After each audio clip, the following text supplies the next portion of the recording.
Hello, everyone, and I want to welcome you. We are about to interview a man who is a friend of mine and just an absolutely tremendous talent. Now, listen, I can sit up here and read his credits all day, but we want to get to him. So, right now, ladies and gentlemen, allow me to introduce multiple Grammy Award nominee, 9-time winner of the Downbeat Critics Poll Award, a member of the Hammond Hall of Fame, and on, Joey DeFrancesco. Hey, Alonzo. Joey, I have to say, we've known each other for years. We've been doing the cruises together. Doing this interview, I looked into your history. I now have to refer to you as Mr. DeFrancesco. I can never just call you Joey again. There's too much. No way. How are you doing, man? How are you doing with everything going on with pandemic, quarantine? I hope you're healthy, safe, everything else. Well, I'll tell you, man, same for you. I could see that you're healthy and safe, so that's good to know. But man, well, obviously it's terrible, the situation that everybody's been in. It's, a lot of people had a hard time and struggling and things. I hate to see that. And, but, for me, being on the road for 33 years, very heavily, it's been great to be home. Like the circumstances are terrible, but to be home for 7 months, man, and enjoy the house that, Gloria, my wife, and I that we made here, that she made for me, and, hanging out with her and being able to play and practice whenever I feel like it, and, work on music and go swimming when I feel like it, all that good stuff. It's been great, man. But it's time to play again too. So yeah, well, speaking of that, I mean, this weekend coming up is going to be the show with Marcus Miller and George Benson and on and on. How exciting is that? Are you ready? Are you warmed up? Have you been playing and working, or is this going to be like, let's see how it goes? No, I mean, I've been playing at home. I haven't done a gig since my last gig was in Washington, D.C., March 15th. And okay. I did a couple of live streams, one for the Australia Jazz Festival and some things I just did on my own, one for the Blue Note in New York, but, no gigs outside the house or playing with other people at all. Are you looking forward to this? Because I know when I got back on stage, I didn't go on stage from March 14th to July 3rd. And it was like they gave water to a man in the desert. I was rusty. I literally forgot my act, but it just felt so good to be in front of people. I'm ready, man. I'm excited. And look at the cats that we're going to get together and play with, so, yeah. Well, we're going to go into that. We're going to get into who you play with, but I want to pick back up on something you said about touring for 33 years. So I look at your bio. You started playing the organ when you were around 4 years old. And it said just a couple of years after that, you started traveling with your dad, playing with your dad. What's your first memory of being on stage? About how old were you when you first started playing? Because that's amazing to me. Well, my dad played the club, from Philadelphia. So, and he played a club that was walking distance. By the time I started playing, he was playing in a club that was walking distance from the house. He literally walked to the gig. And so when, he finally was like, "You ready?" He felt that I was ready to sit in with a real, live group in a club.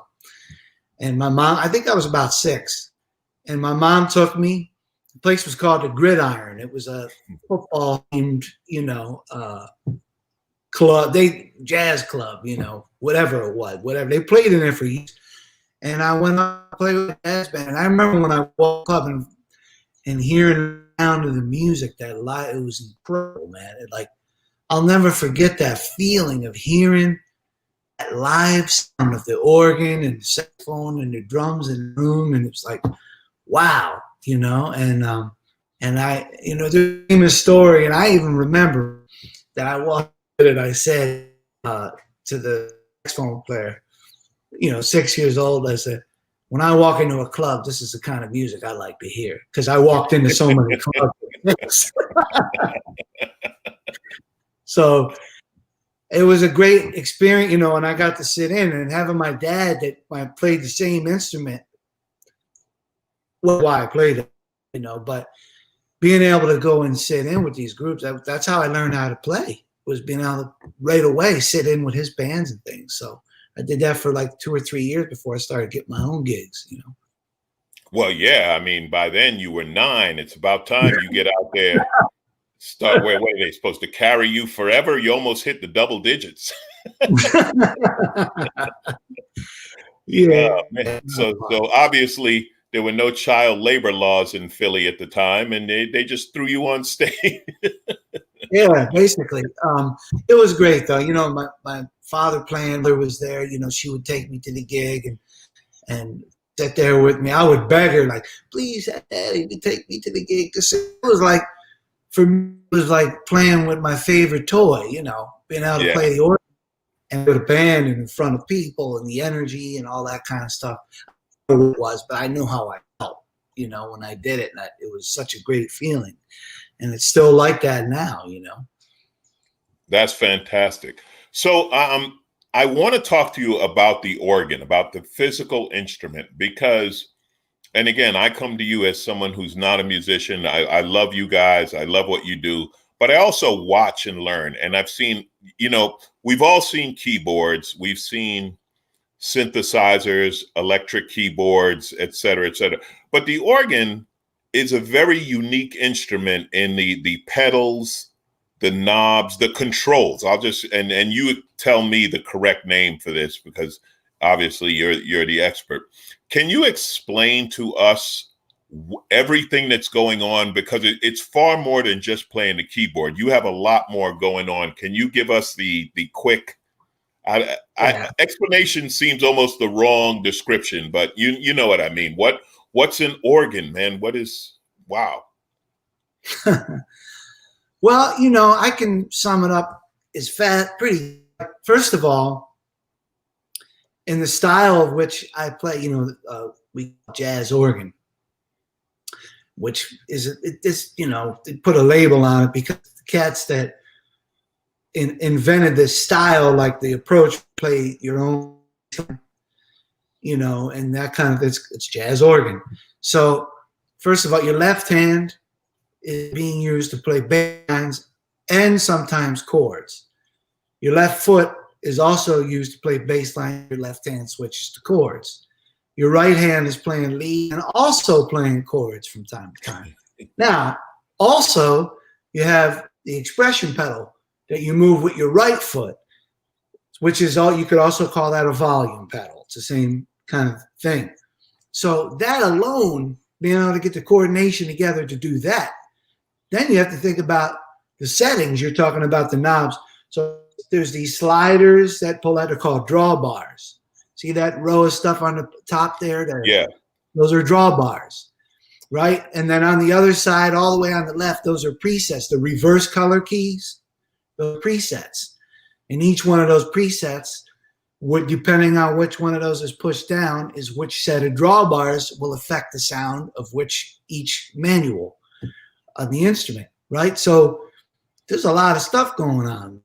There really is, and like yeah. Well, but that's what I mean. There is a lot of stuff going on, and it, the idea that at like you say, at 6 years old, were you even big enough to reach everything at 6 years old? I couldn't reach the foot pedals, so yeah. I mean, obviously, so that was like, that came as soon as I got a little taller, like 9, 10, I was able to just get them with my tippy toe, But as soon as I could, I was excited. Dad, I could reach the pedals, But, being young though, your mind is, look at what these kids do now, man, with computers and, your mind is clear. You're not thinking about paying a mortgage or credit card bills or any of those kind of things. So you're wide open.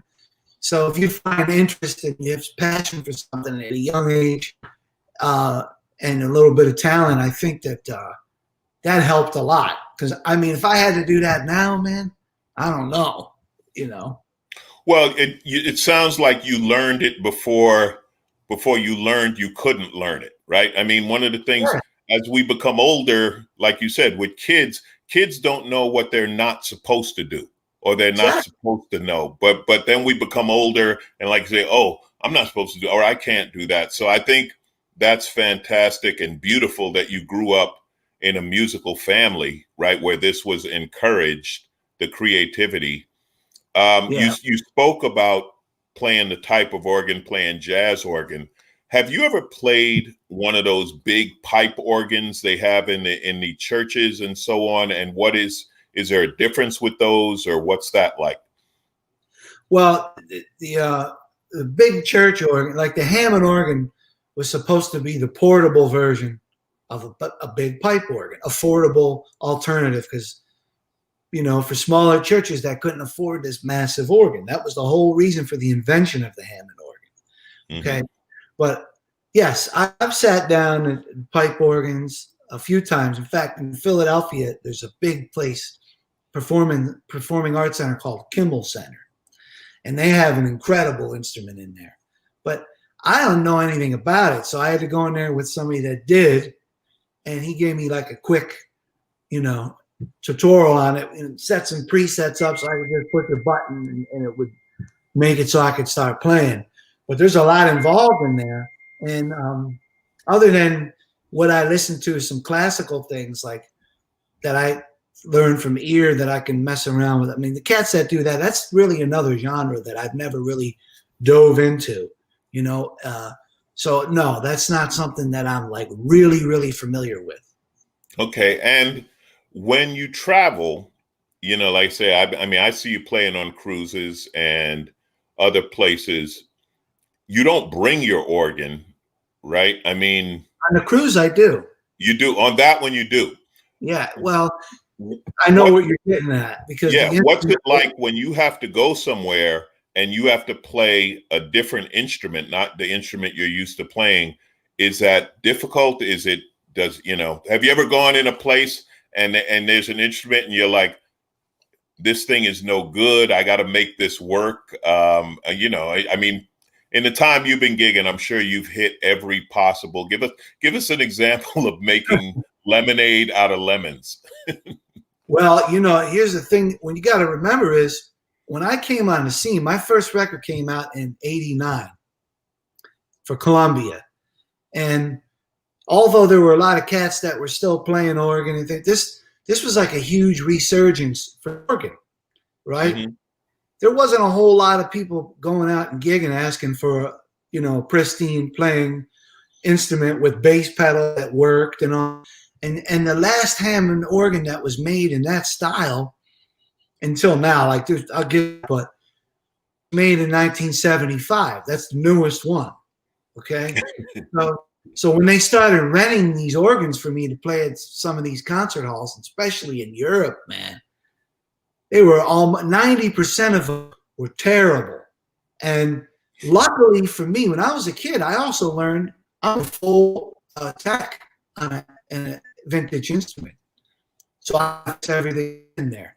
So I would kit with me. After I would go to sound checks, I felt like leaving the people that ran Backline Company, leaving them a bill, man. Because they didn't realize that all the things that didn't work, the instruments, and they were renting these instruments to people in rock bands and things that don't use the organ to the, you know, till its full capacity, like because that's the main instruments, not a couple chords and lines and cat with one hand. You know what I mean? Yeah. 90% were showing up without bass pedals. Oh, we don't even have bass pedals, things like that. So that was very frustrating. It's gotten a lot better because now there's more demand for that. But I play an instrument now that's made in Italy, which is a digital version recreation by a company named Viscount. They make a signature model. That's the one I use on the cruise. You could literally, that goes in 4 cases and you could FedEx it. Oh, okay. So they figured that out. Yeah. Well, I'm glad. I'm glad you're not still fixing organs in the back in Europe. because what a waste of talent that was. I'm going to ask you one more thing about your youth, your early career. You went to high school with Christian McBride. Is that correct? Yes, sir. Okay. How intimidated was the music teacher with you two in? Well, the music teacher that we had when we started, I knew Christian in junior high. I met him in 8th grade. He suggested to me, first time I met him, it was in the summer. We were both doing a concert with a gentleman named Lovett Hines, another youth bands that we were involved with. And then we got together, and that's how we met. And he said, "Where are you going to high school, man? Where you, I said, "Well, my local high. Man, you should go to this place, Kappa, Creative and Performing Arts." So he suggested that. Here we're going to. The teacher, super hip.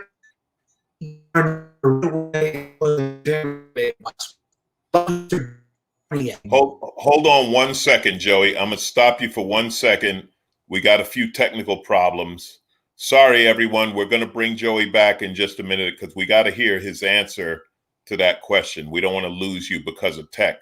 This is like the organs he was playing with no bass pedals. It can't be done. So just give it a second. I wish I could tell you something more about the organ. And it's nice to see you guys in the chat. Welcome. Thanks for sending in some questions. Joey is coming right back. Okay, Joey, I'm through vamping. Let's get Joey's internet up. Working. Okay, I think we can hear you, and now we're just waiting to see you. Ah, there he is. Yeah. Are we good? I'm good here. Okay, it's still, we can hear you. Your video is kind of frozen. So there you go. Can you give us again the story of you and Christian going to high school together? That's where we lost you tech-wise. Well, luckily, our teacher was very hip, so he knew how to handle us very well, which is cool.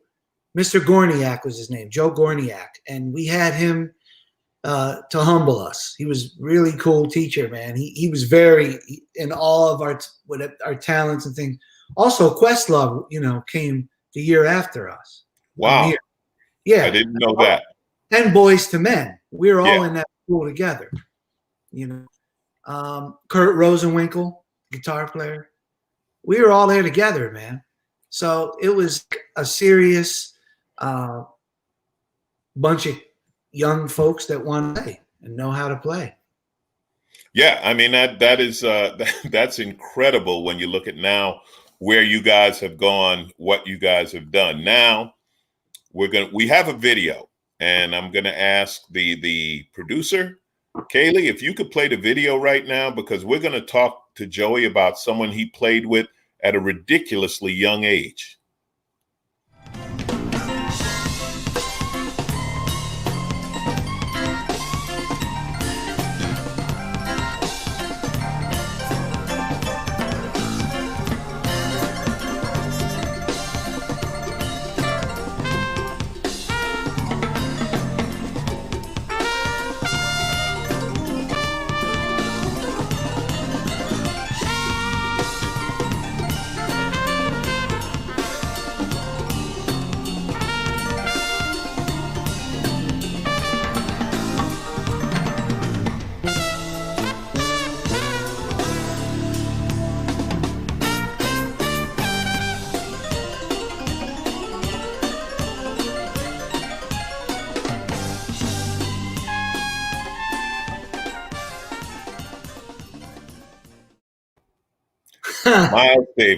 Miles Davis. You were still a teenager when you met Miles. Is that right? I'm 7 in that video. Joey, that is insane. What is that like to be? I mean, we're talking the ultimate jazz legend, the man who changed music. And there you are at 17, you said? Yeah, man. Yeah, you know, even for me, see that, you know, it still blows my mind, man. You know, I met him when I was 16, and a year later, he called me basically.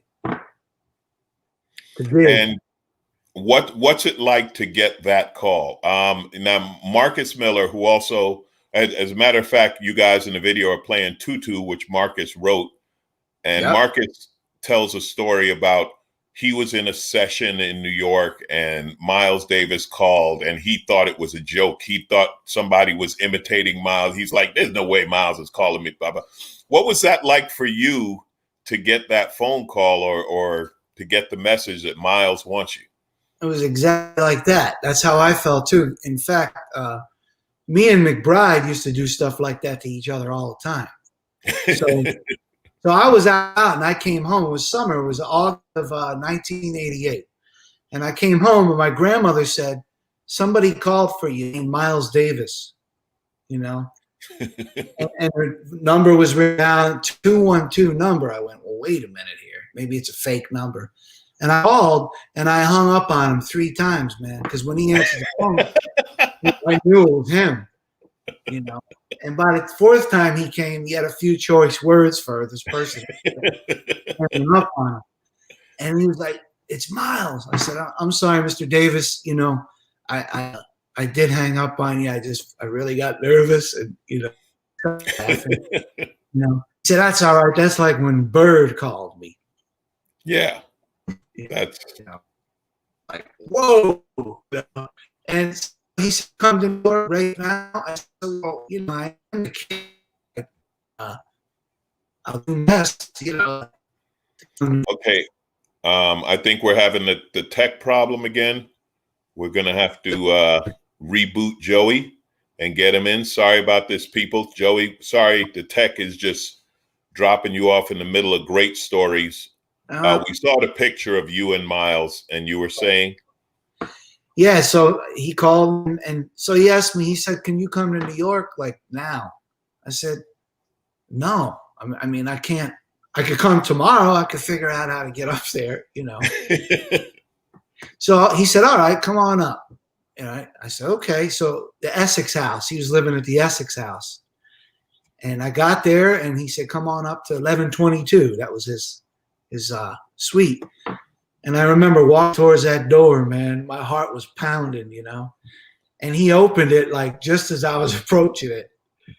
And I seen him. He gave me a hug, and he said, "Take your shoes off." You know, he wanted your shoes off in the floor.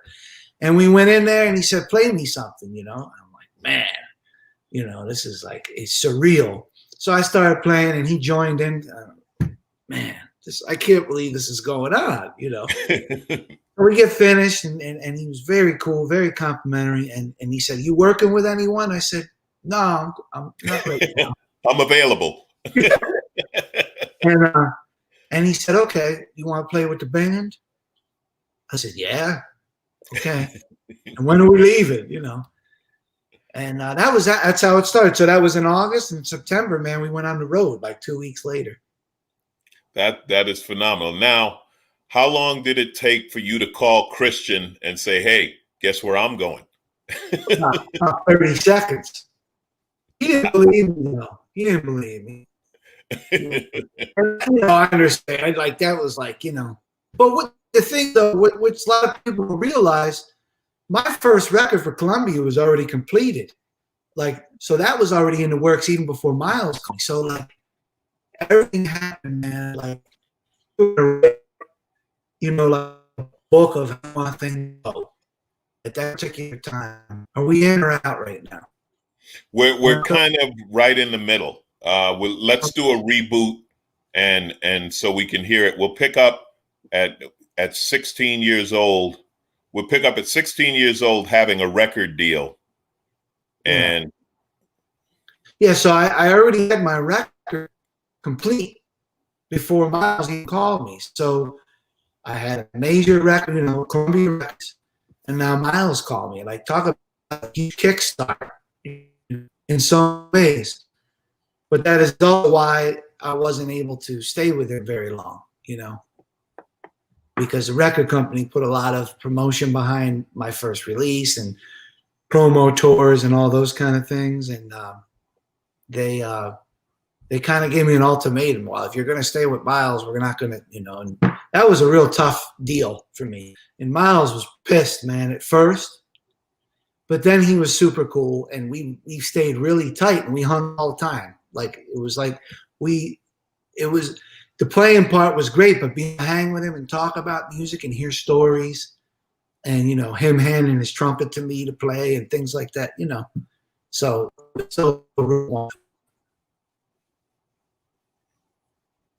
And that, do we have him? Is Joey there? I don't know. All I can say is thank you to the fans for your patience with the internet and the technology. We're all dealing with this a lot right now. But Joey, too many people watching Netflix. I think what's going to happen is one of these fans is an expert at the internet, and they're going to be at your house tomorrow revamping your entire connection, saying we are not going to lose Joey again. So you brought up two fantastic topics. First, I do want to talk to you about the trumpet and playing the trumpet and your relationship with Miles and the trumpet. Matter of fact, let's just go into that. Let's talk about that, because again, to me, that sounds like the most intimidating thing. Like the last instrument you would want to pick up when you're hanging around Miles Davis is a trumpet, because he's Miles Davis. But for you, it was like, okay, I'm going to learn from the best. Is that what it was? Or? Well, I was secretly learning. He didn't know, when you're playing with somebody like Miles and you hear that sound every night right next to you, like right here. I don't know about anybody. Well, that's how I am. Like I'm a little bit, obsessive compulsive, like I heard that sound and I had to get a trumpet and I wanted to learn how to play. So I was watching his fingers, man, and I was relating the notes, where he's putting the valves, and remembering it.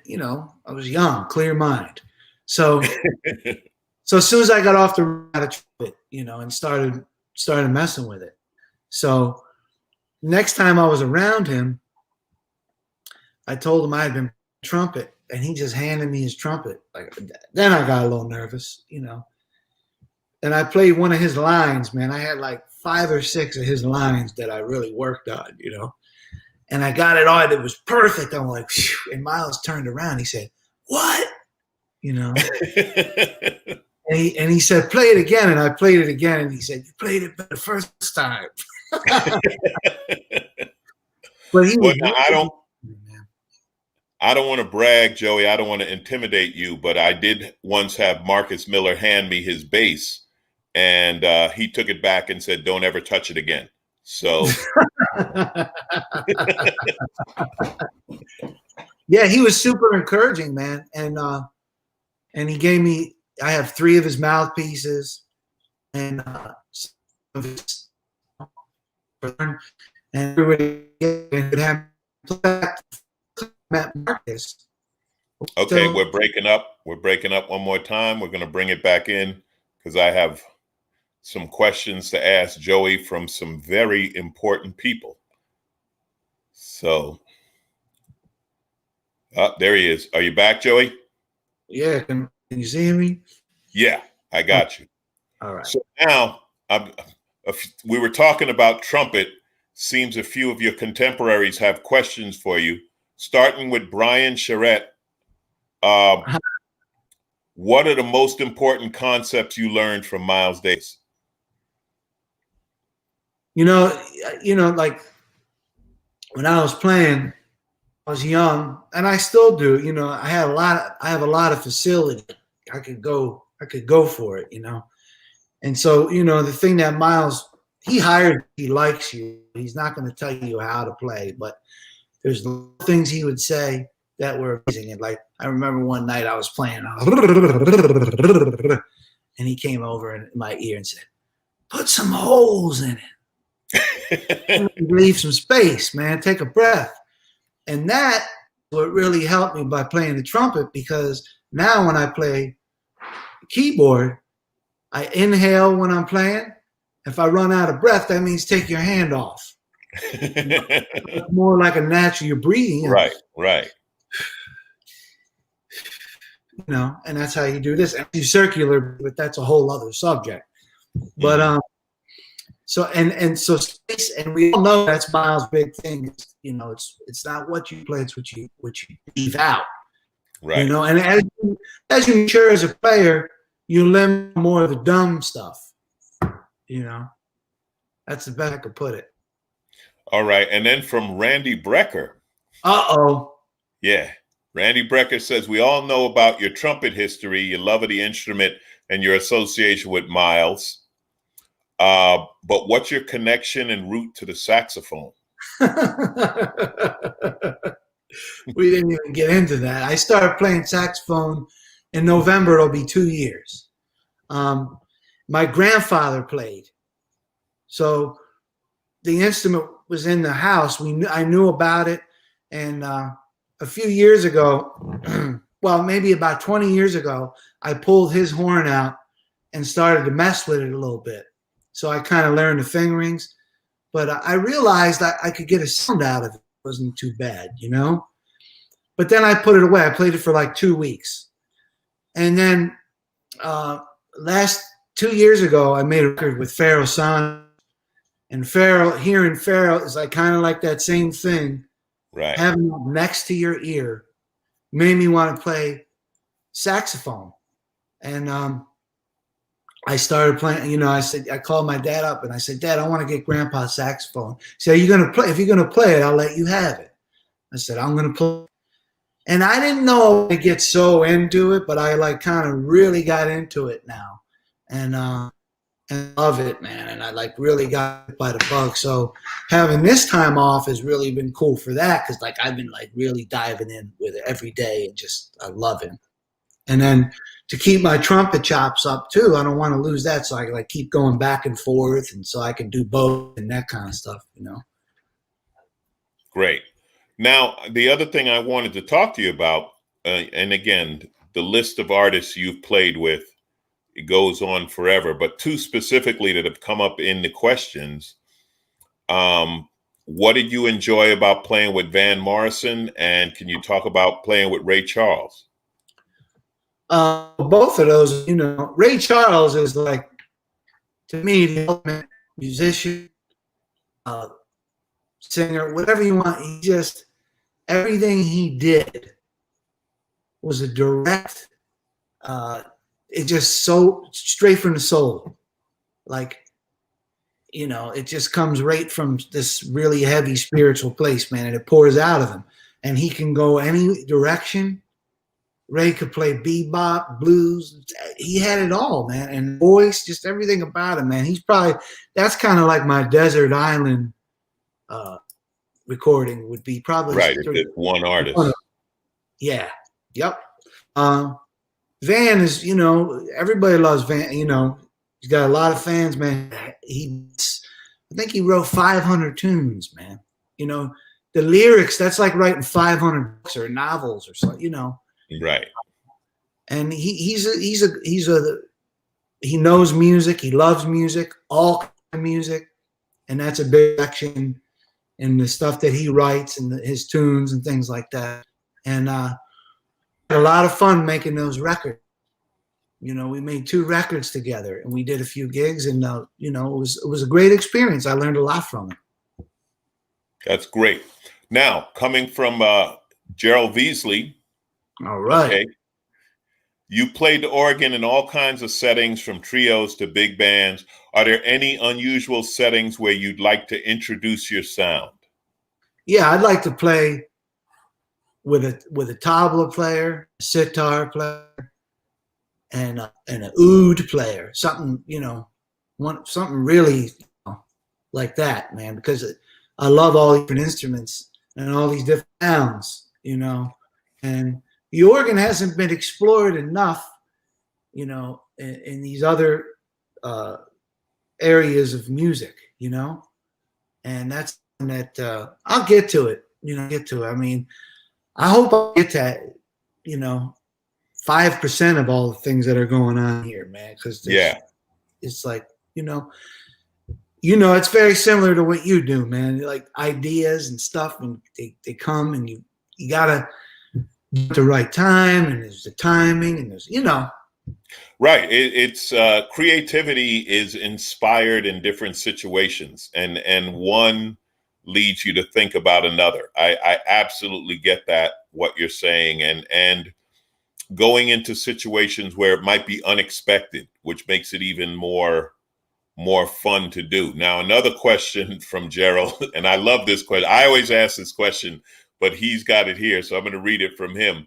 Do you have any guilty pleasures in your listening tastes? An artist we wouldn't think a jazz artist would like Taylor Swift or Black Sabbath, or perhaps some K-pop. You listening to any K-pop, Joey? That's all cool if that's what you dig.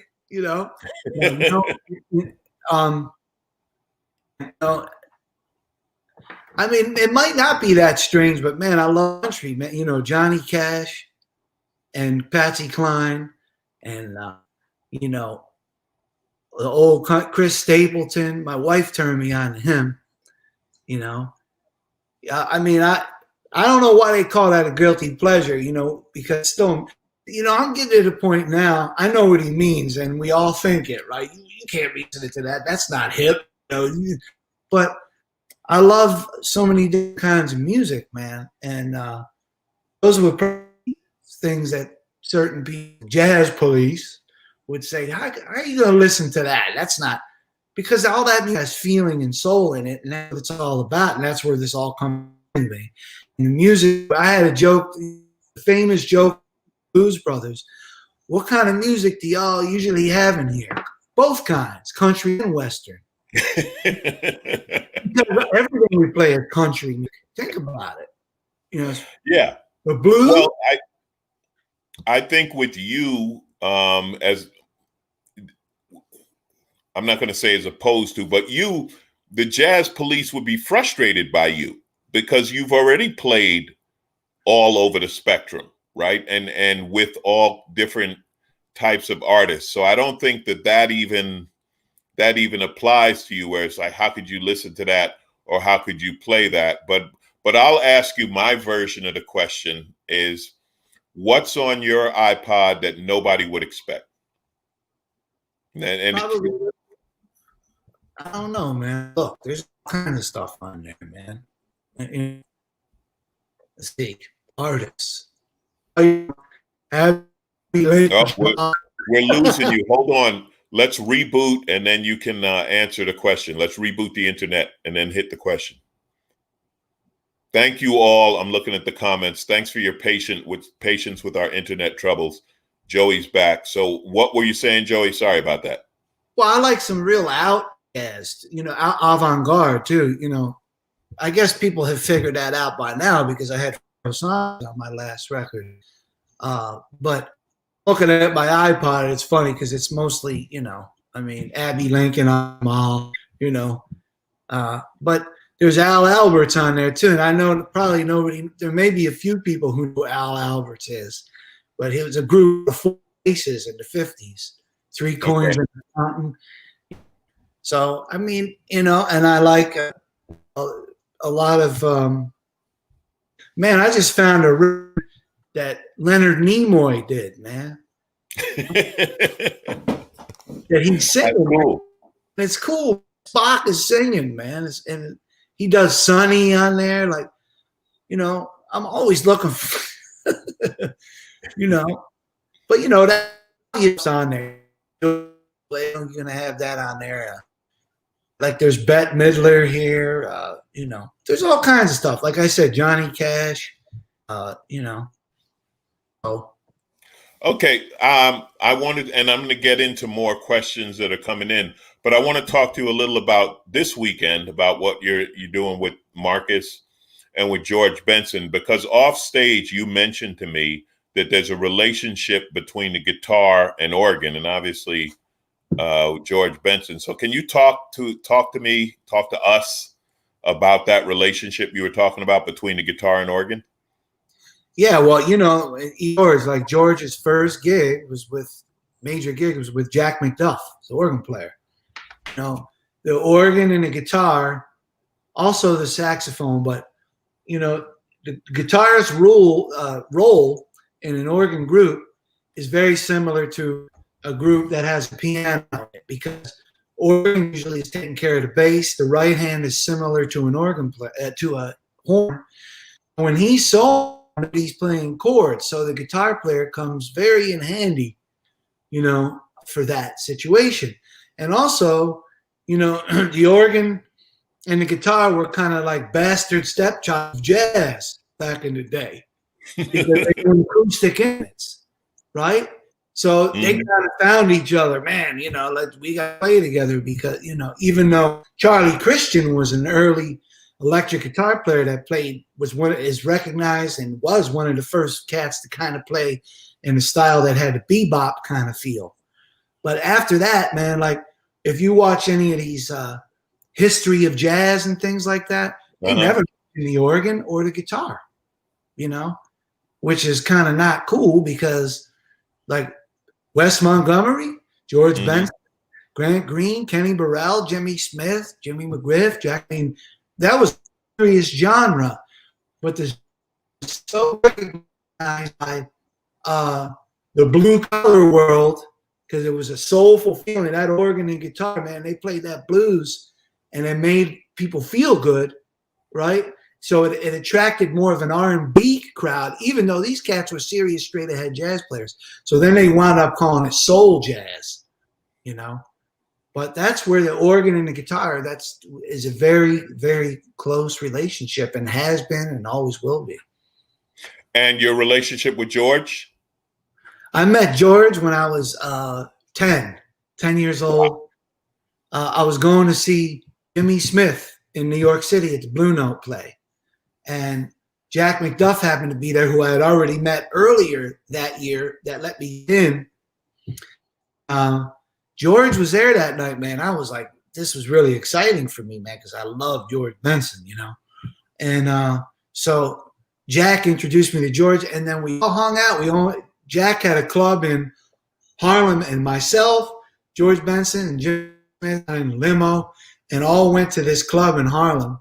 And me, Jimmy Smith, and Jack McDuff were all playing the same organ, trading licks back and forth.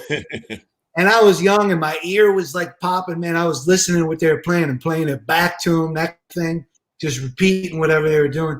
And George called me to tape. You better watch out. He's a tape recorder. Man, we've been good friends. Joey, why haven't they made a movie of your childhood? I don't think anybody cares.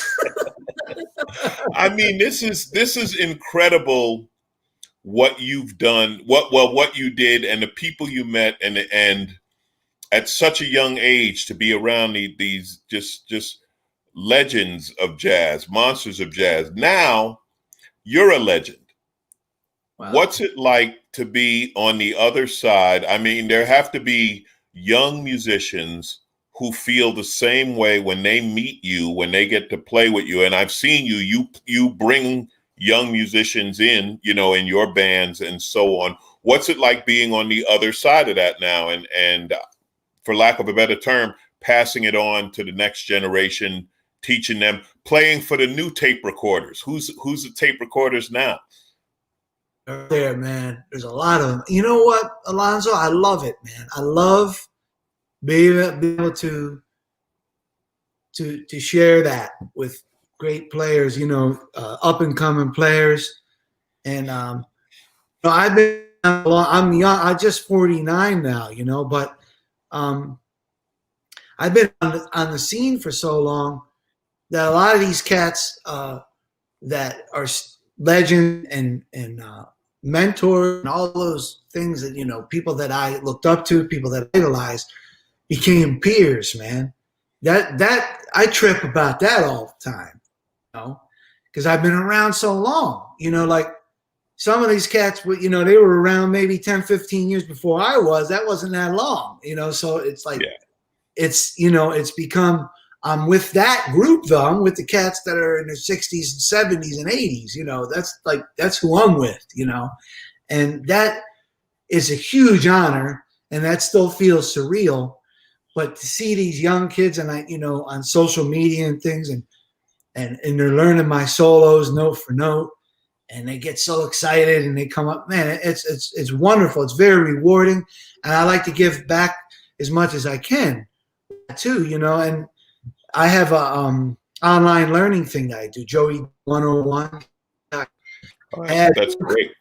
Yeah, I had new content every month, and that's been really cool because I don't hold anything back, because there's no secrets. You can learn all this because I'm me, and the next person's going to be them. Even if they learn every note that I ever played, they're going to do it, and they're going to be themselves.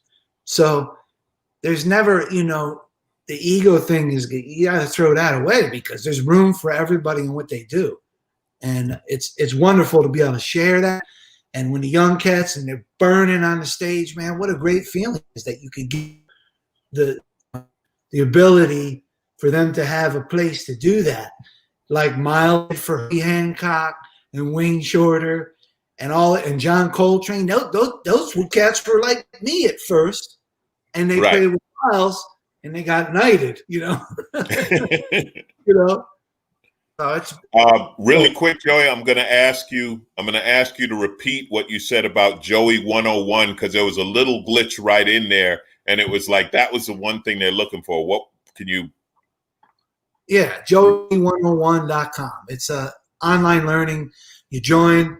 I had new content. I've been doing it for about 3 years. I don't know, 40, 50 hours worth of material on there, and I just give it all up. Whatever I know, it's on there. And if I think of something else and I learn something new, I add that month, So that's great. And, it's funny you said you're only 49, but you started when you were 9. So it's not like you're 49 and you started when you were 30. So yeah, you were one of the vets, even at your age. Like you said, even though chronologically they're much older than you, you've been there the whole time. So that is fantastic and great that you're sharing that with the next generation. Thank you, man. Well, yeah, technically, I started playing when I was 4, so that means I've been playing for 45 years, man. Feels like 10 minutes, though, man. Yeah, I know. When you love it, it's what you do. Now, I'm going to ask you one more thing about this weekend with George Benson. Yeah. You think he's going to let you drive the rolls to get out there, or? I don't know if he's driving or not. He probably will, man. Probably will. I know I am. Me and Gloria are going to drive. It's only 5 hours, Yeah. But yeah, George, I've been in the rolls with him, man. He's got that phone. That's great. And to our listeners and watchers online, we were talking about this before the show about the car thing, and George is driving a Rolls Royce, and Joey said he had one for a while. I'm a car guy. It's really fun until they need repairs. Yeah, man, exactly. This is not the bass pedal on an organ. This is something you.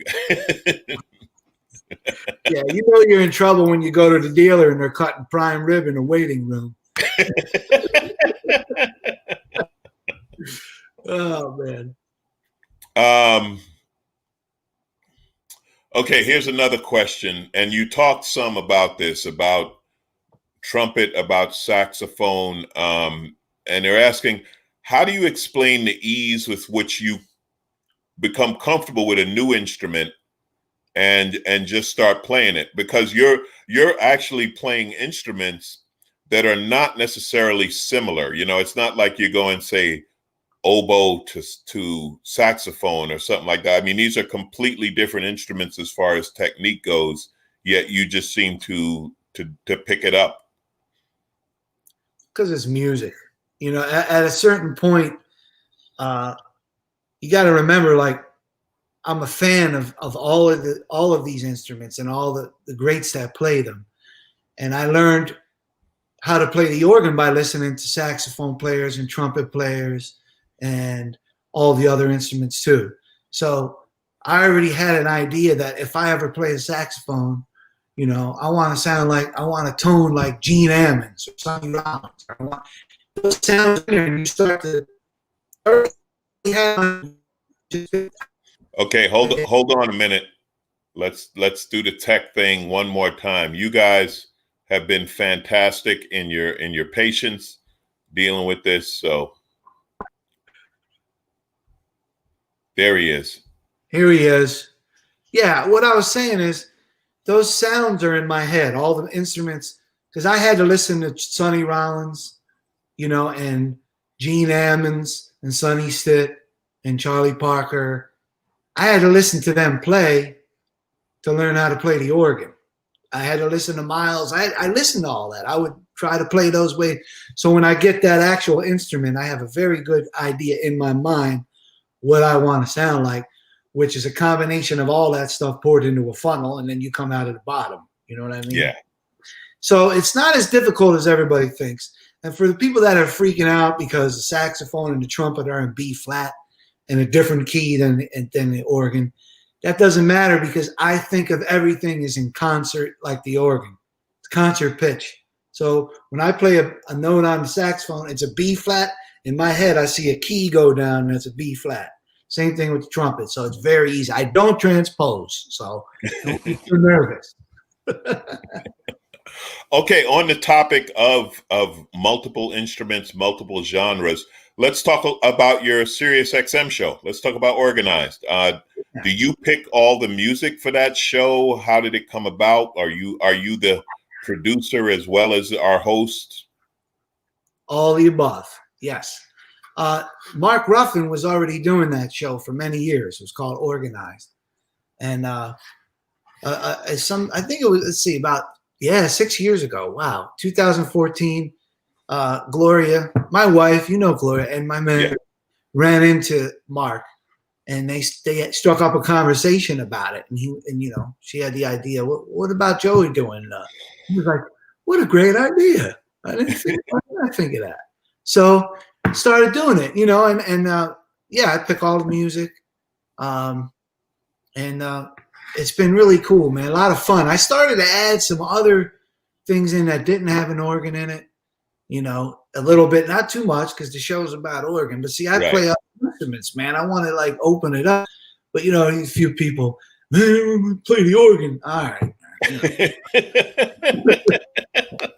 I see someone just in their car listening to Sirius, and then something comes on with no organ, and they just slamming on the brakes. What he think he doing? Right. It's cool. So you know, I had to back off on that a little bit, but you know. That's great. So we got to wrap up. We got a few minutes left. A quick question from they wrote so much. I think this is from Mac Barefoot. I don't know, but the question is: are there any videos or recordings of you out there? Where could people find it besides YouTube? Like, is there anything else that they, you know, these are your fans, Joey. They want to see you. They want to hear you. Anywhere they should go, your website, of course. How do we find more Joey? Yeah, my website. Yeah, there's a ton of video on YouTube. I mean, there's stuff on there that I don't even know about, you know. And on my Facebook, you know, and Instagram, I'm always posting. I did a little post today. I played a little something for everybody, you know. Some little music, and you know, social media is really good for that. I mean, I'm doing a lot of those things to help out. You know, in these times we need as much as we can get. So, you know, and I guess YouTube and my website and iTunes and wherever it's Spotify, all those. The list is endless. Well, everybody out there, the website is conveniently it's joeydefrancesco.com, correct? I mean, that's it. Yeah, easy to find, and all of your social media. We're looking forward to this weekend. What else is out there? Anything new you want to tell us about what's going on? I think, man, you know, I think we covered everything, man. So, you know, I got to tell you too, man, you did an excellent beautiful interview, man. Real easy going, and I appreciate it. Thank you, man.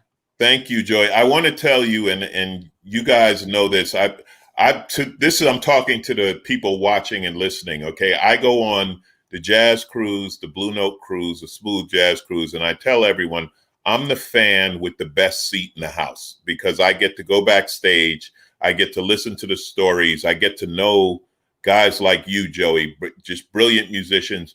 And it's a different creativity than what I do. And I love it. And I love talking to you about it. I mean, this weekend, I'm going to be at a virtual comedy festival, the Just for Laughs Festival. So after you listen to Marcus and Joey and George and all that, you want to laugh, just look it up, Just for Laughs, hahaha.com. You can go to the virtual comedy festival. I'll be a part of that.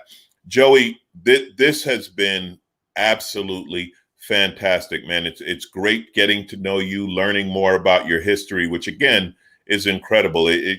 How they don't do a film of Joey's childhood and everyone he's met and played with and this and that, and talk to Philadelphia about the child labor laws, because there's no way that 10-year-olds are supposed to be jumping in limos and going to clubs. It's not supposed to happen. So we're going to have some legal issues.